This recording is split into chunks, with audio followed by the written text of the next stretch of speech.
Azərbaycan və Gürcüstan arasında Bakı-Tbilisi marşrutu üzrə sərnişin qatarı reysləri uzun fasilədən sonra yenidən fəaliyyətə başlayır.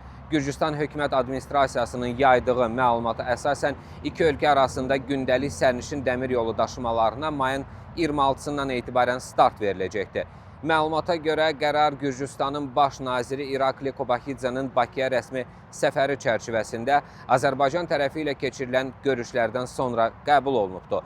Tərəflər arasında əldə edilən razılaşma iki tərəfli koordinasiya şurasının imzaladığı protokolda da öz əksini tapıb.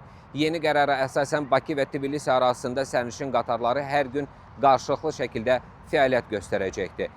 Qeyd olunur ki, Bakı-Tbilisi istiqamətində sərnişin dəmir yolu əlaqəsi 2020-ci ildə COVID-19 pandemiyası səbəbindən dayandırılmışdı və pandemiya dövründə tətbiq edilən məhdudiyyətlər çərçivəsində Azərbaycan quru sərhədlərini bağlamış və beynəlxalq sərnişin daşımaları məhdudlaşdırılmışdı.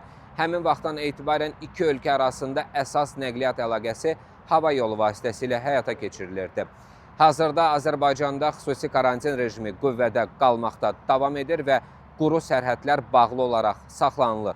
Buna baxmayaraq Bakı-Tbilisi dəmir yolu xətti üzrə sərnişin daşımalarının bərpası regionda nəqliyyat əlaqələrinin genişləndirilməsi və turizm münasibətlərinin aktivləşdirilməsi baxımından mühüm addım kimi qiymətləndirilir. Elə mütəxəssislər də hesab edirlər ki, qatar reyslərinin yenidən istifadəyə verilməsi həm Azərbaycan və Gürcüstan vətəndaşlarının səfərlərini asanlaşdıracaq, həm də iki ölkə arasında iqtisadi, ticari və humanitar əlaqələri daha da inkişafına təkan verəcək. Bundan əlavə, Bakı-Tbilisi marşrutu regionun ən vacib nəqliyyat xətlərindən biri hesab olunur və beynəlxalq sərnişin daşımalarında mühüm rol oynayır.